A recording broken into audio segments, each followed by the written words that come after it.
السلام علیکم ورحمۃ اللہ نحمده ونصلي على رسوله الكريم اما بعد قال الله تبارك وتعالى في القرآن المجيد أعوذ بالله من الشيطان الرجيم وإن طائفتان من المؤمنين اقتتلوا فأصلحوا بينهما فقال النبي صلى الله عليه وسلم أصحابي كالنجوم فبأيهم اقتديتم اهتديتم أو كما قال عليه الصلاة والسلام.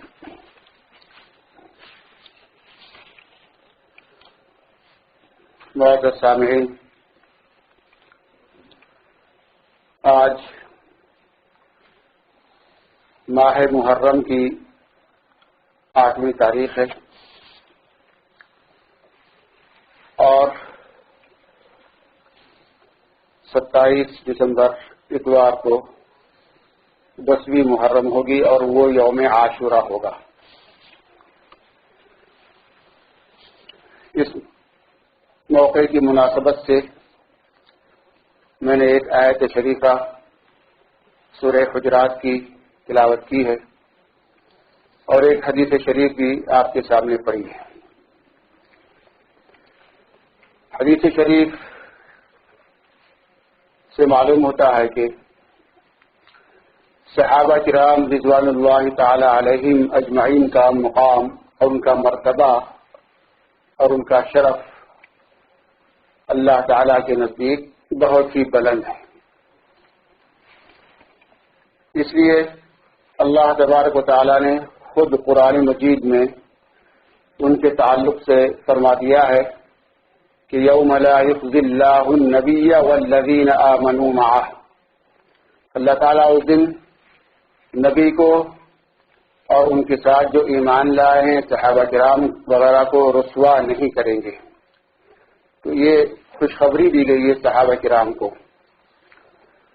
اور اس کے ساتھ ساتھ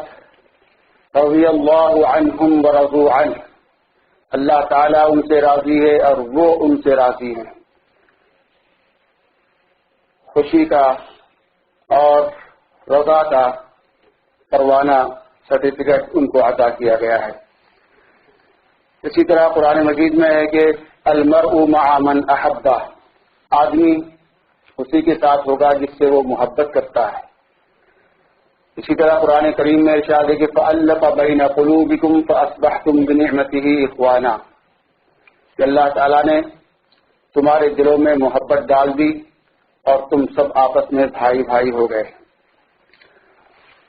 تو مقام صحابہ رضوان اللہ تعالی علیہم اجمعین یہ بہت ہی بلند اور بالا ہے، اور ان صحابہ کرام رضوان اللہ تعالی علیہم اجمعین کو عام انسانوں پر قیاس نہیں کر سکتے. کار پاکارا قیاس از خود مگیر، گرچہ باشد در نوشتن شیر و شیر. شیر اور شیر، شیر کے معنی میٹھے کے ہیں اور شیر کے معنی شیر کے ہیں، جانتے ہیں آپ. تو لکھنے میں تو دونوں الفاظ ایک ہی ہیں، اگرچہ کہ وہ بھی مومن ہیں اور انسان ہیں، اور عام انسان بھی مومن ہے اور انسان ہے، لیکن عام انسانوں میں اور صحابہ کرام رضوان اللہ تعالی علیہم اجمعین میں درجات کا بہت فرق ہے. یہ ان کے پاؤں کی دھول کو بھی نہیں پہنچ سکتے. تو آپ کو معلوم ہوگا کہ صحابہ کرام رضوان اللہ تعالی علیہم اجمعین میں کچھ اختلافات بھی ہوئے ہیں، اور اسی اختلافات کا سلسلہ ماہ محرم الحرام تک بھی پہنچا ہے. ایک تاریخ کا معمولی طالب علم اس بات سے خوب واقف ہے. تو صحابہ کرام اور ان اکابرین کے درمیان جو اختلافات ہوئے ہیں وہ کس نوعیت کے تھے اور ان کا نتیجہ کیا تھا، اور اس میں اللہ تعالیٰ کی حکمت اور اس کی مرضی اور مشیت کیا تھی، اللہ تعالیٰ کیا چاہتے تھے. تو صحابہ کرام رضوان اللہ تعالی علیہم اجمعین میں جو آپس میں رائے کا اختلاف ہوا، اس کو اصطلاح میں مشاجرات صحابہ کہتے ہیں. مشاجرات صحابہ ان کے اختلاف کو اختلاف بھی نہیں کہتے بلکہ اس کو مشاجرے سے تعبیر کرتے ہیں. اور مشاجرہ نکلا ہے یہ شجر سے، اور شجر کے معنی ہے درخت کے. جیسے درخت کا ایک تنا ہوتا ہے اور اس کی مختلف ٹہنیاں ہوتی ہیں، اسی طرح صحابہ کرام کی حیثیت کی اور ان کی مثال کی. صحابہ کرام کا جو آپس میں اختلاف ہوا، اگرچہ کہ وہ دیکھنے میں معمول کے خلاف اور عیب والا نظر آتا ہے کہ بھائی اتنے بڑے لوگ تھے تو ان میں اختلافات کیوں ہوئے، کیوں کر ہوئے، ان کا مقصد کیا تھا. تو مقصد صرف یہ تھا کہ ان کا مقصد صرف اللہ کی رضا تھا، اللہ کو خوش کرنا تھا. اس لیے انہوں نے آپس میں اختلاف کیا اور ہر ایک کی ایک دلیل ہوا کرتی تھی. تو ان اختلافات صحابہ سے مقصود یہ تھا کہ اس امت کی تعلیم کی جائے، اس امت کی تربیت کی جائے، اس امت کو ہدایات دی جائیں تاکہ یہ آنے والی امت یہ اپنے آپس کے اختلافات میں کیا اصول کو اپنائے. اس کی مثال اس طرح سے سمجھیے کہ حضرت نبی کریم صلی اللہ علیہ وسلم نے ایک مرتبہ ظہر کی نماز ادا فرمائی اور جماعت کے ساتھ پڑھائی. اتفاق کی بات کہ نبی کریم صلی اللہ علیہ وسلم نے بجائے 4 رکعت کے 2 رکعت پر سلام پھیر دیا. تو اس پر صحابہ کرام رضوان اللہ تعالی علیہم اجمعین نے کہا کہ اقصرت الصلاۃ ام نسیت یا رسول اللہ، کیا نماز میں کمی ہو گئی، بجائے 4 رکعت کے 2 رکعت ہو گئی ہیں، یا آپ بھول گئے؟ تو اس پر نبی کریم صلی اللہ علیہ وسلم نے فرمایا کہ میں بھولا نہیں ہوں بلکہ بھلایا گیا. اور یہ بھلانا اللہ تبارک و تعالیٰ کی جانب سے، اگرچہ کہ یہ چیز خلاف معمول کی، دیکھنے میں عیب ہے، بھول تو عیب لگتا ہے نا انسان کو، بظاہر بھول گیا تو اس میں ایک عیب آ گیا، لیکن اس میں اللہ تبارک و تعالیٰ کی مصلحت اور حکمت یہ تھی کہ سجدہ سہو کا مسئلہ معلوم ہو جائے. اگر سجدہ سہو کا مسئلہ معلوم نہیں ہوتا تھا تو امت جو ہے زحمت میں مبتلا ہوتی تھی. اس لیے صحابہ کرام نے پوچھا تو پھر نبی رحمت صلی اللہ علیہ وسلم نے اپنے بھول کے بارے میں بتلایا کہ میں خود نہیں بھولا ہوں بلکہ اللہ تعالیٰ کی طرف سے مجھے بھلا دیا گیا ہے. تو اس مسئلے کو واضح کرنے کے لیے نبی رحمت صلی اللہ علیہ وسلم کی بھول بھی گویا امت کے لیے رحمت کا پھول تھی، رحمت کا پھول تھی. تو اس کی وجہ سے ایک شرعی مسئلہ معلوم ہو گیا. اسی طرح ایک موقع پر نبی کریم صلی اللہ علیہ وسلم ایک غزوے سے تشریف لا رہے تھے. صحابہ کرام رضوان اللہ تعالی علیہم اجمعین ساتھ تھے اور وہ بالکل تھکے ماندے تھے. تو اس موقع پر نبی کریم صلی اللہ علیہ وسلم نے ایک جگہ پر رات میں قیام کیا اور پھر فرمایا کہ آپ کی رات پہرا کون دے گا اور فجر کے لیے کون جگائے گا. تو حضرت بلال رضی اللہ تعالیٰ عنہ کھڑے ہوئے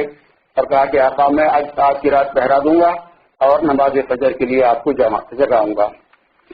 اتفاق کی بات کہ وہ رات بھر پہرا دیتے رہے کھڑے ہو کر کے، لیکن آخر شب میں کھڑے کھڑے ان کو ایک چیز کا سہارا مل گیا تو کھڑے کھڑے جو ہے وہاں سو گئے اور فجر کا وقت چلا گیا. جب آفتاب کی سورج کی کرنے رخسار نبوت صلی اللہ علیہ وسلم پر پڑھی اور سورج کی کرنوں نے رخسار مبارک کے بوسے لیے تو نبی کریم صلی اللہ علیہ وسلم بیدار ہوئے اور پھر حضرت بلال رضی اللہ تعالیٰ عنہ سے فرمایا کہ بلال تم نے تو وعدہ کیا تھا کہ فجر میں جگاؤں گا، اور آپ بھی سو گئے، سارے صحابہ بھی سو گئے، نماز قضا ہو گئی.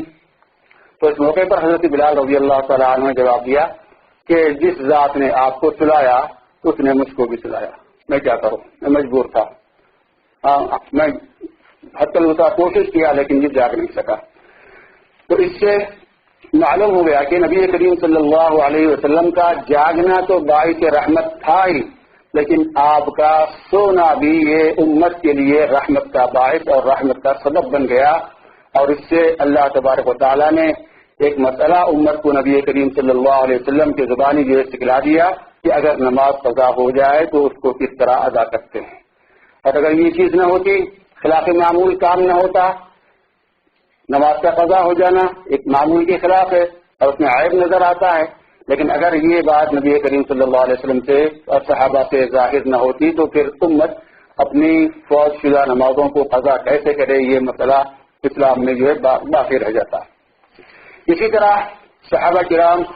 رضوان اللہ تعالی علیہم اجمعین کے آپس کے اختلافات یہ خلاف معمول نظر آتے ہیں، بظاہر معیوب نظر آتے ہیں، مگر اللہ تعالیٰ کی حکمت سے اور اس کی مشیت کے تحت ہوئے ہیں اور ان میں آپس میں لڑائیاں ہوئی ہیں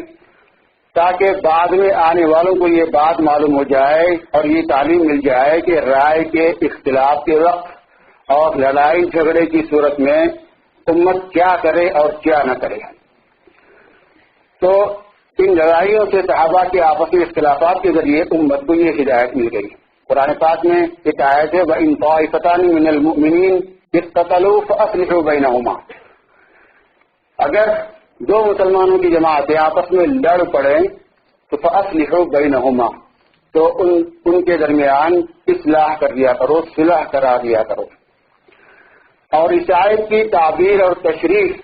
نبی کریم صلی اللہ علیہ وسلم کے دور میں بھی ممکن تھی اور نبی کریم صلی اللہ علیہ وسلم کے دور کے بعد بھی ممکن تھی، لیکن اللہ تعالیٰ کی حکمت اور مشیت نے یہ مناسب سمجھا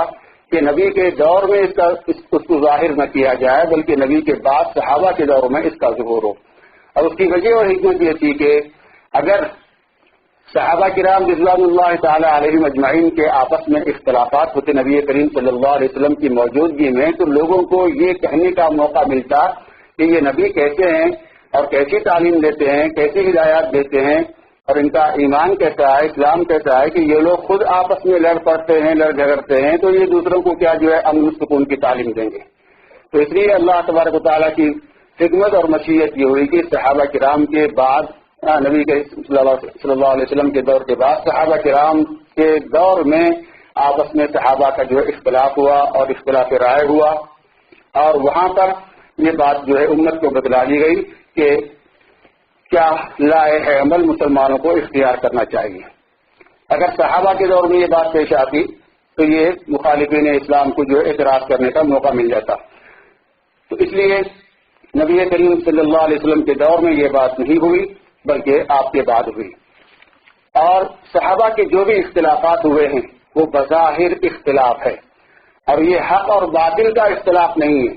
بلکہ افضل اور غیر افضل، بہتر اور غیر بہتر کا حق اختلاف ہے، جائز ناجائز کا اختلاف نہیں ہے، حق اور باطل کا اختلاف نہیں ہے۔ تو اس کو سمجھنے کے لیے ایک مثال کہ اگر کوئی شخص مسجد کے قریب اگر کسی کی سواری کی پارکنگ کا انتظام کر دے، اور آج کل تو ماشاءاللہ سے کاریں میسر ہیں، کاروں کی سہولت ہے، لیکن پچھلے زمانوں میں اونٹ گدھے وغیرہ یہ جانور ہوا کرتے تھے، تو اگر کوئی اونٹ پر بیٹھ کر اور اسی طرح گدھے پر بیٹھ کر سواری پر سوار ہو کے مسجد نماز پڑھنے کے لیے آئے تو اس کی سہولت کی غرض سے اگر کوئی آدمی یہ بتلا دے، یہ کام کر دے کہ جو ہے ایک کھوٹا گاڑ دے کہ تاکہ وہ جانور کو احتیاط کے ساتھ باندھ کر کے نماز اپنی اطمینان کے ساتھ ادا کرے، تو یہ سہولت کے لیے کھوٹا گاڑنا، جانور کو باندھنے کے لیے بہت ہی اچھا عمل ہے۔ اور اس عمل پر، اس اجتہاد پر اللہ تعالیٰ اس کو ثواب بھی دیں گے، اس کے لیے اجر بھی ہوگا۔ بعد میں ایک اور آدمی آیا اور دیکھا کہ جو ہے یہ بیچ میں کھوٹا گڑا ہوا ہے، ہاں رات میں کوئی مصلی آئے گا تو مصلی جو ہے کہیں ٹھوکر لگ کر کے گر نہ جائے، اس کو تکلیف اور زحمت نہ ہو، تو آ کر کے اس نے اس کھوٹے کو اکھاڑ لیا۔ تو پہلے شخص نے کھوٹا گاڑا اور دوسرے شخص نے کھوٹا اکھاڑا اور ان دونوں میں آپس میں اختلاف ہے، ایک کا عمل دوسرے کے خلاف ہے، لیکن اس اختلاف کے باوجود دونوں کے لیے اللہ تعالیٰ کے نزدیک اجر ہے، دونوں کے لیے اللہ تعالیٰ کے نزدیک جو ہے ثواب ہے۔ تو اسی طرح صحابہ کرام میں جو اختلافات ہوئے وہ اخلاص نیت کی بنا پر، خلوص نیت کی بنا پر، للہیت کی بنا پر، اللہ کو خوش کرنے کی بنا پر یہ اختلافات ہوئے، لیکن سازشی ہر دور میں موجود ہوتے ہیں اور وہ سازشی اور مخالفین چونکہ وہ کھلم کھلا اسلام کو نقصان نہیں پہنچا سکتے تو وہ آستین کا سانپ بن کر اپنے آپ کو مسلمان ظاہر کر کے پھر وہ اسلام کے خلاف جو ہے پلاننگ کرتے ہیں، اسلام کی تعلیمات کو نقصان پہنچانے کی کوشش کرتے ہیں، اور یہ بات ہر دور میں موجود رہی ہے، ہر دور میں اس طرح ہوا ہے. خود حضرت موسیٰ علیہ السلام کے زمانے میں بھی ہوا ہے، وہاں پر بھی بہت سارے سازشیے تھے،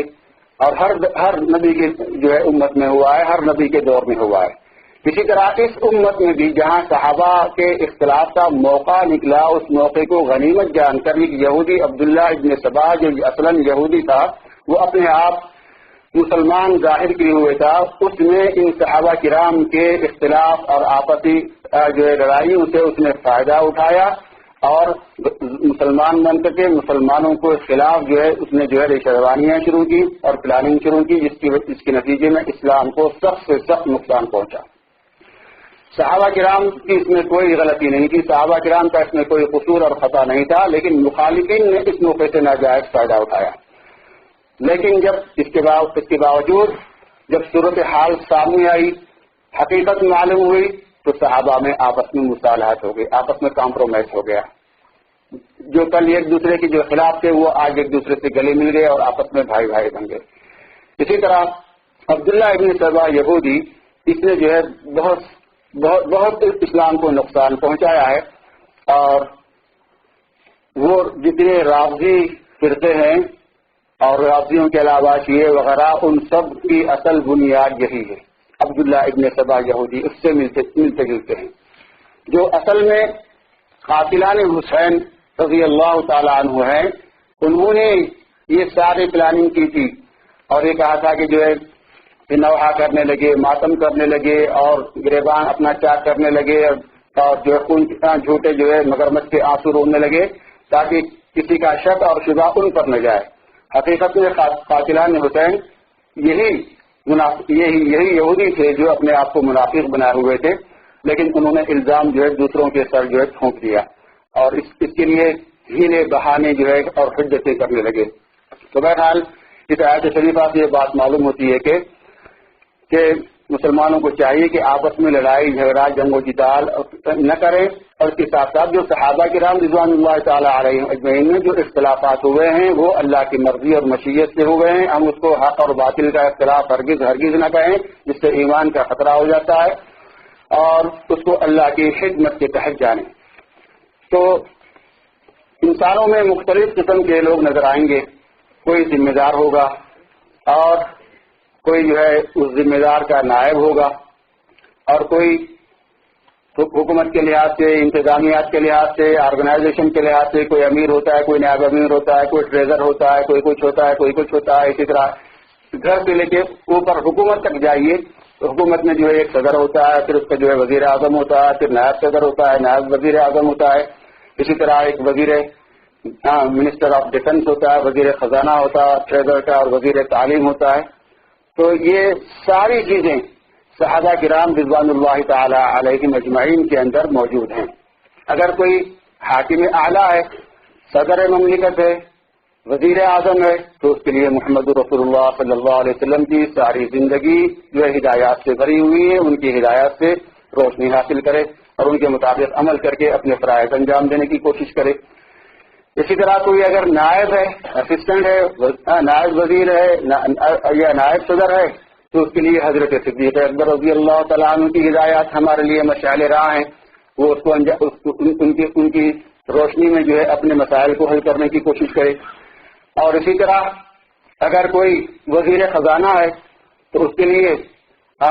حضرت عمر فاروق رضی اللہ تعالیٰ عنہ کی سیرت جو ہے ہمارے سامنے ہے کہ کس طرح اس کو اپنانا چاہیے، عمل کرنا چاہیے. اور اسی طرح اگر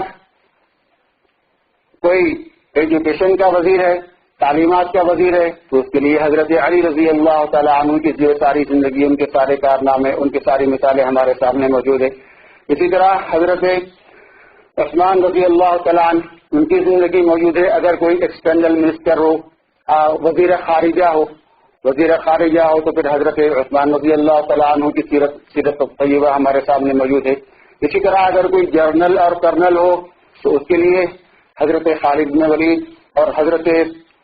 اکرمہ رضی اللہ تعالیٰ عنہ، ان کی جو ہے حیات طیبہ کے پہلو ہمارے سامنے موجود ہیں. اور اسی طرح اگر کوئی اپوزیشن لیڈر ہو، اقتدار کے خلاف جو اپوزیشن لیڈر ہر پارٹی میں ہوا کرتا ہے، ہر حکومت میں ہوا کرتا ہے، ہر ادارے میں ہوا کرتا ہے، اختلاف رائے، میں یہ بات اس بات پہ آنا چاہ رہا تھا کہ اگر اختلاف رائے اگر کسی کو اپوزیشن لیڈر اگر کوئی ہو تو وہ حضرت امیر معاویہ رضی اللہ تعالیٰ عنہ کو جو ہے ان کی مثال کو جو ہے سامنے رکھے، ان کی زندگی کو سامنے رکھے، کیونکہ حضرت امیر معاویہ اور حضرت سیدنا علی رضی اللہ تعالیٰ عنہما دونوں کے درمیان اختلافات تھے، اور اسی کے نتیجے میں جنگ جمل ہوئی، جنگ صفین ہوئی، اور پتہ نہیں کیا کیا واقعات ہوئے جس میں ہزاروں مسلمان شہید ہو گئے. لیکن اس کے باوجود حضرت امیر معاویہ باوجود کہ اپوزیشن لیڈر تھے اور ان کو جو دوسری حکومتوں نے لالچ دلائی اور یہ کہا کہ اگر آپ کو اسلام میں اسلام کا خلیفہ آپ کا حق نہیں دیتا ہے تو آپ مجھے لکھیے، میں جو ہے آپ کی مدد کروں گا. تو اس پر جواب تھا حضرت امیر معاویہ رضی اللہ تعالیٰ عنہ کا کہ ارے او رومی کتے تو ہمارے درمیان اختلاف اور انتشار پیدا کرنا چاہتا ہے اور ہمارے اختلافات سے ناجائز فائدہ اٹھانا چاہتا ہے.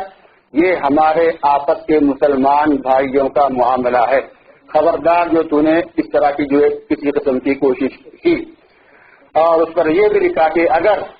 تو نے اسلام کے خلاف کوئی لشکر بھیجے گا تو میں حضرت علی رضی اللہ تعالیٰ عنہ کے لشکر میں شامل ہو کر سب سے پہلے میں تجھ پر حملہ کرنے والا ہو جاؤں گا، سب سے پہلے میں تجھ پر حملہ کروں گا. تو یہ حضرت معاویہ رضی اللہ تعالیٰ عنہ سے جو ہے یہ ہمیں تعلیمات ملتی ہے کہ اختلافات کے موقع پر جو اپوزیشن گروپ ہوتا ہے اس کو کیا جو ہے اپنانا چاہیے. اور اسی طرح جو بڑے ہوتے ہیں اکابر امت ہوتے ہیں ان کو اختلافات کے موقع پر کیا کرنا چاہیے. اس کے لیے حضرت عائشہ صدیقہ، حضرت عبداللہ بن مسعود اور دیگر اکابر صحابہ کی مثال ہے کہ انہوں نے حضرت علی اور حضرت معاویہ کے درمیان صلح کی کوشش کی، مصالحت کی کوشش کی. اور جو علماء امت ہیں ان کی مثال حضرت ابو ہریرہ رضی اللہ تعالیٰ عنہ کی تعلیمات کے اندر موجود ہے کہ حضرت ابو ہریرہ یہ مولوی قسم کے صحابی تھے، مولوی قسم کے صحابی تھے. علماء نے لکھا ہے کہ وہ کھانا تو کھاتے تھے امیر معاویہ کے دسترخوان پر، لیکن جو نماز جو پڑھتے تھے وہ حضرت علی رضی اللہ تعالیٰ عنہ کے ساتھ. تو جو ہے دونوں کو کنٹرول میں کیے ہوئے تھے، کھانا ادھر کھا رہے تھے اور جو ہے ادھر جو ہے نماز پڑھ رہے تھے. اور اسی طرح اگر کوئی اور بھی مثالیں ہو سکتی ہیں، اب تو وقت نہیں ہے. تو بہرحال یہ جو ہے اسلام میں جو ہے صحابہ کرام رضوان اللہ تعالیٰ علیہ اجمعین کے اختلافات کی جو ہے حیثیت ہے اور ہمارے اختلافات پر ان کو قیاس کرنا صحیح نہیں ہے. تو بہرحال اب وقت بھی قریب ہو چکا ہے، بہت سی باتیں رہ گئی ہیں. اب یہ محرم کے اندر جو باتیں ہم کو کرنی چاہیے، اہل بیت اطہار سے محبت رکھنا، عقیدت رکھنا، اور خدمت خدا بندی کے تحت اللہ کے حکم کے تحت جو پر ان پر مصیبتیں آئی ہیں جو ہے ان سے عبرت حاصل کرنا، ان پر غم اور نوحہ اور ماتم کرنا یہ نہیں، بلکہ ان سے عبرت اور نصیحت حاصل کرنا، ان سے ہدایت حاصل کرنا. یہ عام طور پر جو رابطی سینہ کو بھی کرتے ہیں، محرم میں ماتم کرتے ہیں، مجلس منعقد کرتے ہیں اور سواریاں نکالتے ہیں اور پتہ نہیں کیا کیا کرتے ہیں، یہ سارے کے سارے کسی موقع پر اگر ہوگا تو میں بتلاؤں گا کہ یہ سب یہودی اعمال ہیں، یہودیوں سے آئے ہیں. 12 ایمان کو یہ مانتے ہیں، یہودیوں میں 12 اتنا عشرہ کا لفظ آتا ہے کہ 12 کی عادت سے ان کو بہت محبت ہے. اور اسی طرح تحریف جو ہے یہودی بھی کرتے تھے، اور اسی طرح جو ہے یہ تحریف یہ رابطی وغیرہ یہ لوگ بھی تحریف کرتے ہیں. اور نسلی فوقیت کا غرور یہودیوں کو بھی تھا، نحن ابناء اللہ واحباہ. اسی طرح یہ جو اپنے آپ کو جو ہے بظاہر اہل بیت کہتے ہیں، جو اہل بیت ہے ہی نہیں، لیکن یہ کہتے ہیں کہ ہمارا حکم الگ ہے، آپ مسلمانوں کا حکم الگ ہے. نسلی تفوق، نسلی امتیاز، یہ ساری باتیں جو ہے، اور سینہ کو بھی اور ماتم کرنا، یہ سب کی سب رسمیں یہودیوں سے آئی ہوئی ہیں. اس کی اصل موجود ہے تاریخ کے اندر. تو بہرحال جو ہمیں عاشورہ کی بڑی فضیلت آئی ہے، نبی کریم صلی اللہ علیہ وسلم نے فرمایا کہ عاشورے کے دن کا روزہ میں اللہ تعالیٰ سے امید کرتا ہوں کہ یہ 1 سال کے گناہوں کو معاف کر دے گا، اور اس لیے ہم کو روزہ رکھنا چاہیے. اور اس سے پہلے بھی جو ہے اس روزے کی فرضیت تھی، پہلی امتیں اس کو یہ روزہ رکھتی تھی، اور رمضان کے روزے فرض ہونے سے پہلے جو ہے جو ہے دوسری امتیں یہ روزے رکھا کرتی تھیں، عاشورہ کے روزے. اور عاشورہ کی بہت ساری فضیلتیں ہیں، اب اس کو میں کہاں تک بیان کروں، آپ لوگ ہمیشہ سنتے ہی رہتے ہوں گے. تو بہرحال اور اس میں بھی نبی کریم صلی اللہ علیہ وسلم نے ایک ہدایت فرمائی ہے کہ یہود بھی کیونکہ روزہ رکھتے ہیں تو اس لیے یہودیوں کی مخالفت کرو. 10 تاریخ کو رکھو، لیکن 10 سے پہلے 9 کو یا 10 کے بعد 11 کو ایک دن اور روزہ جو ہے رکھ لیا کرو، زائد کر لیا کرو، تاکہ یہودیوں کی مخالفت ہو جائے۔ تو اس کو روزہ رکھنے کا ثواب ہے۔ اور دوسرا عمل حدیث شریف میں آیا کہ اس دن 10 تاریخ کو اپنی حیثیت کے مطابق اپنے دسترخوان پہ جو ہے وہ سعد کر لے، جو چاہتا ہے کھا لے، تو اللہ تعالیٰ اس کی برکت سے امید ہے کہ جو ہے سارے سال جو ہے اس کے دسترخوان پر برکت نصیب فرمائیں گے۔ تو اللہ تعالیٰ سے دعا ہے کہ ہمیں محرم کی رسومات سے بچنے کی توفیق عطا فرمائے اور سنت نبی صلی اللہ علیہ وسلم کو اپنانے کی توفیق عطا فرمائے۔ وآخر دعوانا